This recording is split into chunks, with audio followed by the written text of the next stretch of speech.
In the small town of Midland, Texas, where Friday night football was practically a religion, 17-year-old Jake Carter was a local legend.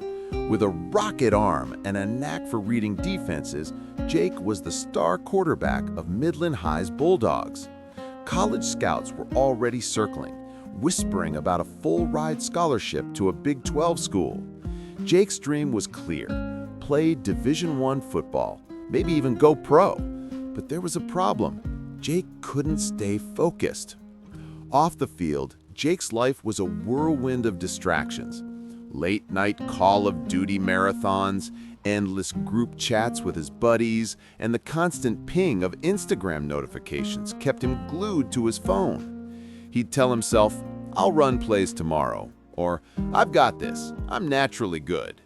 His grades were slipping and his practice sessions were half-hearted, but Jake figured his raw talent would carry him through. After all, he was the best QB Midland had seen in years. One crisp October evening, the Bulldogs faced their rivals, the Odessa Panthers, in a game that could clinch a playoff spot. Jake was off his game, missing passes, fumbling snaps, and misreading the defense. The Panthers crushed him, 42-14. As the crowd filed out disappointed, Jake sat on the bench, head in his hands. His coach, Coach Dawson, a grizzled former NFL linebacker with a no-nonsense attitude, approached him. "Carter," Coach said, voice low but firm, "you've got the arm, the speed, the brains, but you're throwing it all away. Talent ain't enough if your head's not in the game."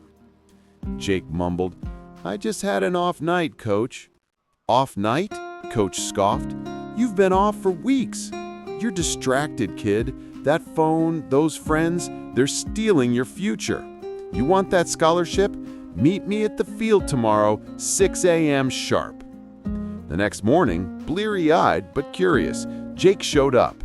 Coach Dawson wasn't holding a playbook. Instead, he handed Jake a single football and pointed to a tire swing hanging 30 yards away. "Hit the center of that tire 5 times in a row. No distractions, just you and the target." Jake laughed nervously. "Easy enough."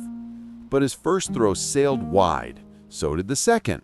By the third, he was frustrated, glancing at his phone buzzing in his bag. Coach noticed. "What are you looking at, Carter? The tire or everything else?" "The tire, I guess, but also my phone, the field, the wind." Coach shook his head. "That's your problem, son. You're looking at the whole world instead of the target. A quarterback doesn't see the crowd, the scoreboard, or his phone. He sees the receiver, nothing else. Your mind's like a wild horse. Rein it in, or it'll run you into the ground." Jake nodded, the words sinking in. He asked, "How do I start, Coach? How do I get focused?" Coach Dawson laid out 4 rules. 1. Control your thoughts. When your mind drifts to Snapchat or whatever, tell yourself, "This is game time. Focus." 2. Build a routine. Set times for practice, study, and rest. Stick to it like it's law. 3. Kill distractions. That phone, it's your enemy during work hours. Put it in another room. 4. Practice daily. Small habits build big results. You don't win state in one day. Jake took it to heart.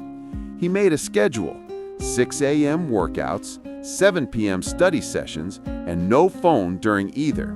At first, it was brutal. His fingers itched for his phone, and his mind wandered to what his friends were posting on X. But every time he drifted, he repeated, "My goal is that scholarship." He visualized the tire, the end zone, the scout's handshake. Coach Dawson checked in weekly, running focus drills, throwing passes while teammates shouted distractions, or having Jake study playbooks under a ticking clock. Months passed, and Jake's game sharpened. His passes were crisper, his decisions faster. His grades climbed from C's to A's. By spring, the Bulldogs were in the playoffs.